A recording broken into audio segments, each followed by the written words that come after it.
நல்லதே நடக்கும். ஓம் நம சிவாயும். எல்லாம் உள்ள ஸ்ரீ வாராகியம்மன் திருடி சரணம். உலகத்தமிழ் நெஞ்சங்கள் அனைவருக்கும் உங்கள் சுசரி ராஜ கணபதியின் அன்பான வணக்கங்கள். இன்றைய பதிவில் மகர ராசி திருவோண நட்சத்திரத்தில் பிறந்த நண்பர்களே, பணம் பத்தும் செய்யும். பணம் என்றால் பிணமும் வாயை திறக்கும். பணம் வந்துவிட்டால் பகை கூட பாசமாக மாறும். இப்படிப்பட்ட வழக்கு சொல் எல்லார் காலகட்டத்திலையுமே இருக்கும். இது நிஜம்தானா அப்படின்னா கலியுகத்தில் நிஜம்தான். அப்படிப்பட்ட அந்த பணம், அந்த காசு எந்த உறவுகள் மூலமாக, எந்த நபர்கள் மூலமாக உங்களுக்கு உதவியாகவோ அல்லது உங்களுடைய தேவையை பூர்த்தி செய்யும் விதமாக கிடைக்கும். எந்த நபர்கள் உங்களுடைய காசு விஷயத்தில் உங்களை கெடுப்பவர்களாக இருப்பார்கள். எவங்க கிட்ட வரவு செலவு ஈக்குவலா இருக்கும். அதாவது ஆக மொத்தம் வரவு யார் மூலமாக, செலவு யார் மூலமாக, பற்று கொடுக்கல் வாங்கல் ஈக்குவலா யார் மூலமாக இருந்து கொண்டே இருக்கும். ஸோ என்னை பற்றி டீட்டெயிலாக விரிவாக விளக்கமாக பார்க்க போகிறோம். இது உங்களுடைய வாழ்க்கைக்கு அவசியம் தெரிந்து வைத்துக் கொள்ள வேண்டிய ஒரு பதிவாக இருக்க போது. பதிவை ஃபுல்லாக பாருங்க. மேலும் நம்ம சேனலை ஏற்கனவே மகர ராசி திருவோண நட்சத்திரத்தில் பிறந்த உங்களுக்கு 2025 வருடத்துடைய புத்தாண்டு பலன்லாம் பதிவிட்டாச்சு. பார்க்காதவங்க சேனலை பாருங்க, கண்டிப்பாக உங்களுக்கு யூஸ்ஃபுல்லாக இருக்கும். மறக்காம நம்ம சேனலை சப்ஸ்கிரைப் பண்ணிங்க. கூட தர பெல்லைக்கான ப்ரெஸ் பண்ணிட்டு பக்கத்தில் ஒரு ஆளுன்ற ஆசிரியர் தவறாமல் செலக்ட் பண்ணிச்சுங்க. அப்படின்னா தான் நான் பதிவிடக்கூடிய அடுத்தடுத்த பதிவுகள் உங்களுக்கு உடனுக்குடன் நோட்டிஃபிகேஷனாக வந்து சேரும். மகர ராசி திருவோண நட்சத்திரத்தில் பிறந்த நண்பர்களே, மகர ராசிக்கு அதிபதி சனி பகவான் என்றார். திருவோண நட்சத்திரத்திற்கு அதிபதி சந்திர பகவான். சனி விதிக்காரகன், சந்திரன் மதிக்காரகன் என்று சொல்வார்கள். சரி, மகர ராசிக்காரங்க எப்பொழுதும் செய்யக்கூடாத ஒரே ஒரு தவறு என்றால் கடன். வாழ்க்கையில ஒரு முறையாவது கடன் பிரச்சனையால் கொஞ்சம் அவமானமும், பெரிய அளவு நஷ்டமும், பெரிய அளவு உறவுகள் பிரிவும் ஏற்பட வாய்ப்பு உண்டு. அப்போ ஒரு கடன், மிகப்பெரிய கடன் வாங்குறீங்கன்னா அதை அடைப்பதற்குண்டான வழிவகைகளை செய்து கொள்வது எப்பொழுதுமே உங்களுக்கு நல்லது. அதுவும் பெண்கள் மூலமாக வாங்கக்கூடிய கடன் உங்களுக்கு தீர்வது, அடைவது, குறைவது ரொம்ப ரொம்ப கஷ்டம். சரிங்களா? ஸோ எப்பொழுதும் திருவோண நட்சத்திரக்காரர்கள் பணம் காசு கடன் வாங்கக்கூடிய விஷயத்தில் மட்டும் கவனம் தேவை. சரிங்களா? சரி, உங்களை பொறுத்த வரைக்கும் பணம் காசு கொடுத்து உதவி செய்யக்கூடிய உறவுகள், ஸோ எந்த விஷயத்துல யார் மூலமாக உங்களுக்கு வரவுகள் கிடைக்கும் அதை பார்த்துருவோம். ஸோ முதல்ல இந்த மகர ராசிக்காரங்களுக்கு இந்த கும்ப ராசியில இல்லை கும்ப லக்னத்துல பிறந்தவங்க, இவங்க மூலமா கொடுக்கல் வாங்கல் நல்லா இருக்கும். அதுல எந்த மாற்று கருத்தும் இல்லை. ஸோ கண்டிப்பாக அவங்களா ஒரு நன்மை, ஒரு பண லாபம், பண விஷயங்கள் கிடைக்கும். அவங்கள நம்பி நீங்கள் பணம் வாங்கலாம், பணம் கொடுக்கலாம், ரிட்டர்ன் கம்பேக் உங்களுக்கு வந்துடும். அதில் எந்த மாற்று கருத்தும் இல்லை. ஸோ இதற்கு அடுத்த ஒரு ராசின்னு பார்த்தா ரிஷபராசியில் பிறந்தவங்க.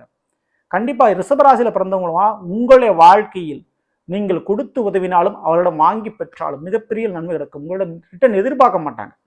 ஸோ அப்படிப்பட்ட நபர்களாக இருப்பாங்க. உங்களுடைய உழைப்பதற்கு, உங்களுடைய வேலை விஷயத்தில் நிச்சயமாக அவ்வளோ ஆதாயமோ ஹெல்ப்போ கண்டிப்பாக நம்மள உண்டு. அதில் எந்த மாற்று கருத்தும் இல்லை. ஸோ அது அவங்க ரிஷப ராசியில் இருக்கலாம் அல்லது ரிஷப லக்னத்தில் பிறந்திருக்கலாம். கண்டிப்பாக இது பொருந்தும். இதற்கு அடுத்து இந்த கடக ராசியில் அல்லது கடக லக்னத்தில் பிறந்தவங்க நல்ல ஒரு அண்டர்ஸ்டாண்டிங், பணம் காசு விஷயத்தில் எந்த விதமான பாகுபாடும் இல்லாமல், ஓம் பணம் ஏன் பணம் அப்படின்னு பிரிவினை இல்லாமல் பேசி பழகி உதவி செய்யக்கூடியவர்களாக உங்களுக்கு இருப்பார்கள். தொழில் ரீதியாக, வேலை ரீதியாக, பார்ட்னர்ஷிப்பாக இவங்களை நீங்கள் தாராளமான முறையில் நீங்கள் சேர்த்து கொள்ளலாம். அதனால் நன்மைகள் கிடைப்பது உங்களுக்கு ஏராளம். இதற்கு அடுத்த ஒரு ராசின்னு பார்க்கும்போது கன்னி ராசிக்காரங்க. நிச்சயம் இந்த திருவோண நட்சத்திரம் பிறந்தவங்களுக்கு இந்த கன்னி ராசிக்காரர்களுடைய தொடர்பு வாழ்க்கையில் ஏற்பட்டு தீரும். உங்களுடைய சொந்த பந்தங்களில், உறவுகளில், நட்பு வட்டாரத்தில் கன்னி ராசிக்காரன் கண்டிப்பாக வந்தே தீர்வார்கள். எந்த மாற்று கருத்தும் இல்லை.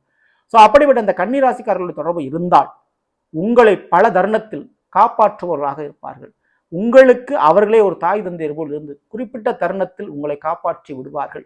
ஸோ அதே போல உங்களுக்கு நடக்க வேண்டிய சுபகாரியம், உங்களுடைய பிள்ளைகளுக்கு நடக்க வேண்டிய சுபகாரியம் மற்றும் உங்களுடைய குடும்பத்தில் நடக்கக்கூடிய சங்கடங்கள் போன்றவற்றில் தேவைப்படும் இந்த பணத்தை தக்க சமயத்தில், உரிய சமயத்தில், கேட்டது தருணத்தில் கொடுக்கக்கூடியவர்களாக சில நேரத்தில் கேட்காமலே கிடைக்கும்.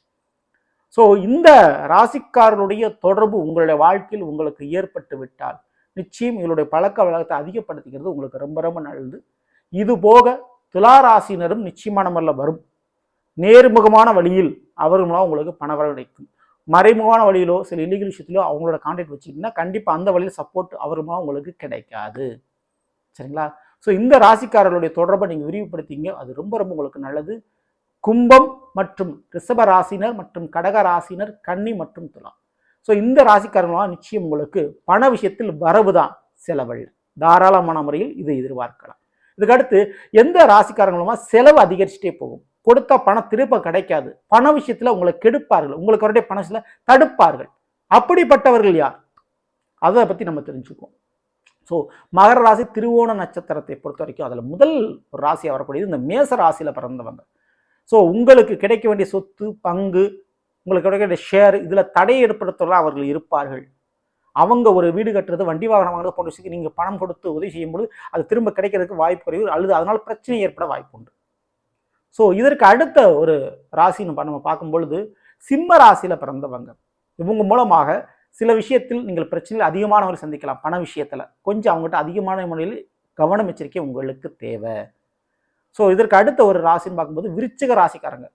விருச்சிக ராசிக்காரங்க கண்டிப்பாக வாய் தகராறு, சண்டை சச்சரவு, பண விஷயத்தில் ஏற்பட வாய்ப்பு உண்டு, அல்லது கொடுத்த பணம் காணாமல் போகிறதுக்கு அல்லது ஆளே காணாமல் போகிறதுக்கு வாய்ப்பு உண்டு. சரிங்களா? ஸோ அதில் கவனம், அல்லது உங்களுக்கு கிடைக்க வேண்டிய லாப பணத்தில் முட்டுக்கட்டையாக தடையாக அவர்கள் இருப்பார்கள். இதற்கு அடுத்து தனுசு ராசியில பிறந்தவங்க. தனுசு ராசியில பிறந்தவங்க அவங்களுடைய இயலாமை, அவங்களுடைய முடியாமை போய் மாட்டிக்குவாங்க, லாக் ஆகிக்குவாங்க. ஸோ அவருடைய தேவையை பூர்த்தி செய்யறதே உங்களுக்கு வேலையா பெறும். அந்த விஷயத்தில் பணம் காசு அவர்கள் விஷயத்தில் செலவாகிட்டே இருக்கும். உங்களை கோவப்படுத்தி அதட்டி அதிகாரத்தோடு கேட்பவர்களாக அவர்கள் இருக்க மாட்டாங்க. ஆனால் அடங்கி போய் கெஞ்சி கேட்டு உங்களுடைய முன்னேற்றத்திற்கு, உங்களுடைய காசு பணத்திற்கு தடையாக அவர்கள் வந்து விடுவார்கள். அதுக்கு வாய்ப்பு ரொம்ப உண்டு. சரி, இப்போ நான் சொன்ன ராசிக்காரர்கள் இது நேரடியாகவோ அல்லது மறைமுகமாகவோ அவங்களுக்கு தெரிஞ்சோ தெரியாமல் இது நடக்கும். இது இயற்கை. சரிங்க, இயற்கையினுடைய விதி. இதுக்கு அவங்க முழுக்க முழுக்க காரணம் சொல்லலாம். அவங்களுடைய சந்தர்ப்ப சூழ்நிலையாக கூட இருக்கலாம். இதில் விட்டு போன ஒரு ராசினா மிதுன ராசிக்காரங்க. ஆனால் அந்த மிதுன ராசிக்காரங்க தாமரை இல்ல தண்ணீர் ஓட்டின மாதிரி தான். பட்டும் படாமலும் இருப்பார்கள். சரிங்களா? ஒட்டியும் ஒட்டாமல் இருப்பார்கள். ஸோ நல்லது கெட்டது அவங்க மூலமாக ஈக்குவலாகவே இருக்கும். இதுக்கு அடுத்து இன்னொரு ராசி இருக்குது. ஸோ மிதுனத்துக்கு அடுத்தபடியாக நான் சொல்லக்கூடிய ஒரு ராசி அப்படின்னு பார்த்தீங்கன்னா மீன ராசிக்காரங்க. மீன ராசிக்காரங்களும் அப்படிதான். தாமரையில் நீர் பட்ட மாதிரி ஒட்டியும் ஒட்டாமல் இருப்பாங்க. ஸோ இந்த மீனம் மிதுனம், ஸோ இந்த 2 ராசிக்காரர்களுடைய தொடர்பும் உங்களுக்கு அப்படித்தான் இருக்கும். ஓகேங்களா? ஸோ அவர்களிடம் நீங்கள் கொடுக்கல் வாங்கல் எது வச்சுக்கிட்டாலும் ஒரு கணக்கு வழக்கு தொட்டுக்கிட்டே இருக்குமே தவிர ரொம்ப செலவும் இருக்காது, ரொம்ப வரவும் இருக்காது. ஓகேங்களா? ஸோ இப்போ நீங்க மகரம் திருவோண நட்சத்திரத்தில் பிறந்த நீங்க, உங்களுடைய நட்சத்திராதிபதி சந்திரன், சந்திரனுக்கு உரிய ஒரு வீடுனா அது கடகம். சரிங்களா? ஸோ கடக ராசியில் பிறந்தவர்கள், கன்னி ராசியில் பிறந்தவர்களுடைய பழக்க வழக்கம் ஏற்பட்டுச்சுன்னா அவங்கள விட்டுறாதீங்க. அதே போல இந்த சந்திரனை உள்ளங்கையில் ஏந்தி இருக்கக்கூடிய திருப்பதி வெங்கடாச்சலபதி பெருமாளை நீங்கள் வருடத்திற்கு ஒரு முறையாவது தரிசனம் செய்துவிட்டு வருவது நல்லது. முக்கியமா மேல் திருப்பதி போறீங்கன்னா கீழ் திருப்பதி அலமேலுமங்க அம்பாள் என்று சொல்லக்கூடிய லட்சுமி தேவி விட்டிருப்பால். கண்டிப்பா மேல போய் தரிசனம் பண்ணிட்டு திருப்பதியை போய் வணங்கிட்டு கீழே இருக்கக்கூடிய கீழ் திருப்பதி வணங்க வேண்டும். முதல்ல மேல் திருப்பதிக்கு போயிடணும், இரண்டாவதா நீங்க கீழ் திருப்பதிக்கு லட்சுமியை வணங்கிட்டு அப்படியே நீங்க வீட்டுக்கு வரணும். ஸோ இந்த மாதிரியான ஒரு வழிமுறையை நீங்க பண்ணுகின்ற பொழுது உங்கள் வீட்டில் செல்வம் தங்கும், காசு பணம் பிரச்சனை இருக்காது, கடன் பிரச்சனை குறையும் மறையும். ஸோ இதை மட்டும் தவறாமல் நீங்கள் பண்ணிங்க. ஸோ நல்லது, நாம் இன்றைய பதில் மகர ராசி திருவோண நட்சத்திரத்தில் பிறந்தவர்களுக்குரிய பலனை பற்றி பார்த்த நிச்சயமா உங்களுக்கு மேல்வதற்கு பிடிச்சிருந்த லைக் நண்பர்களுக்கும் உறவினர்களுக்கு மறக்காமல் ஷேர் செய்யுங்கள். இதுவரை நம்மளுடைய சேனலை சப்ஸ்கிரைப் பண்ணாமல் இருக்கும், சப்ஸ்கிரைப் பண்ணிங்க. கூட தர பெல்லைக்கான பிரஸ் பண்ணிட்டு பக்கத்தில் ஒரு ஆல் ஆப்ஷன் தவறாமல் செலக்ட் பண்ணி வச்சுங்க. மேலும் அடுத்தது இப்போம். நன்றி, வணக்கம், நல்லதே நடக்கும். நம சிவாயம். எல்லாம் அல்ல ஸ்ரீ பாராகியம்மன் திருவடி சரணம்.